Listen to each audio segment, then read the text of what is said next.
Hello and welcome to this module dedicated to the production of hydrogen by water electrolysis. My name is Laetitia Salesi and I am Director of the Process Center at IFE School and coordinate the hydrogen issues.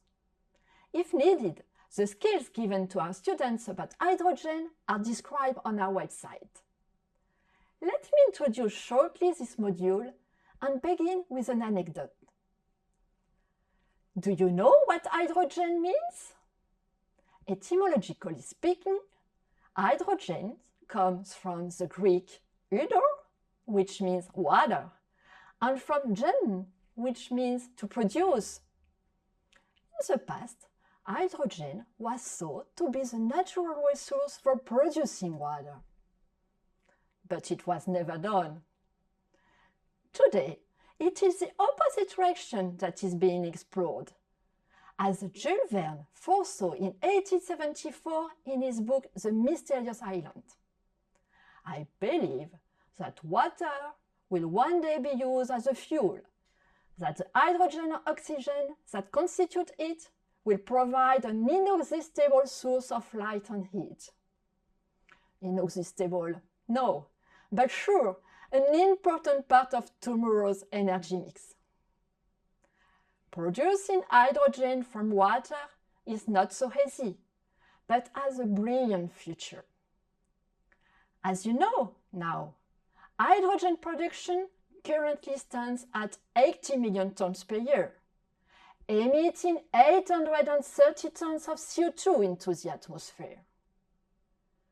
With the use of hydrogen expected to increase sharply by 2050, up to 660 million tons per year, the need of low-carbon hydrogen is staggering.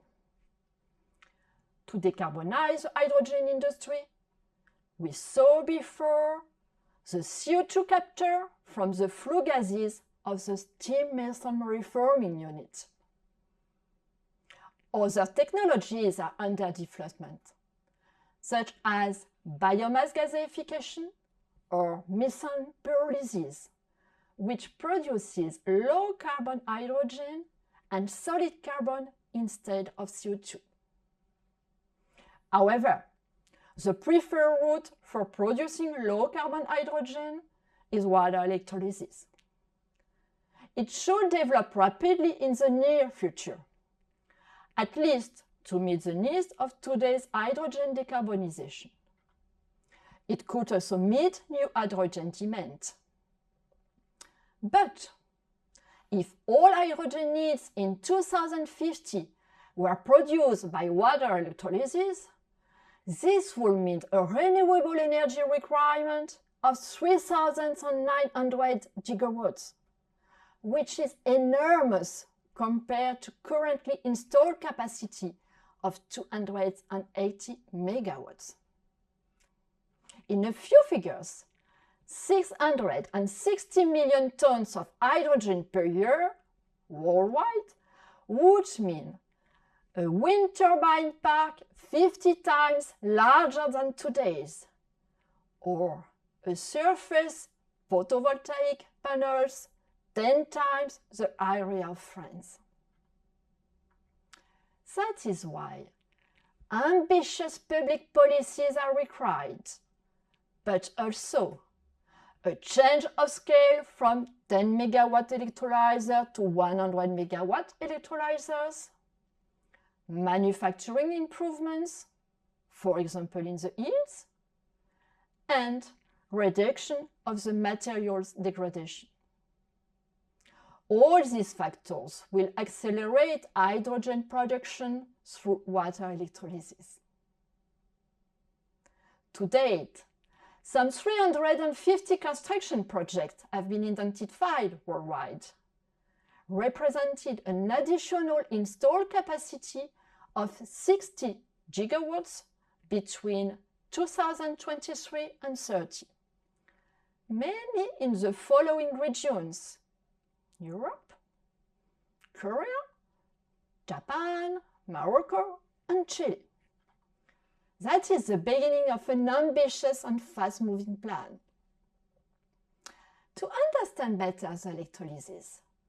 I'm very glad to present you the next speakers, who are two of our researchers, Quentin Cacciutolo and David Pasquier. First of all, Quentin will explain the principle of the electrolysis, how the reaction occurs, and which are the operating parameters. Then, Quentin will follow by explaining how to design an electrolyzer for each three technologies: alkaline, PEM, and SOG.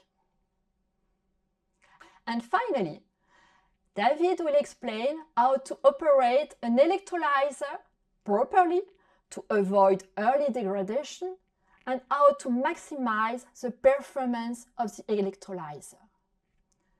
At the end of the video, he will compare the three presented technologies in terms of performance.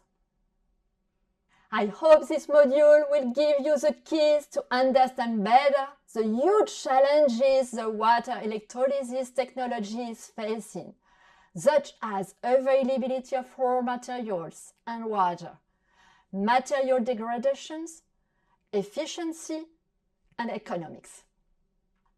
Enjoy watching the next videos.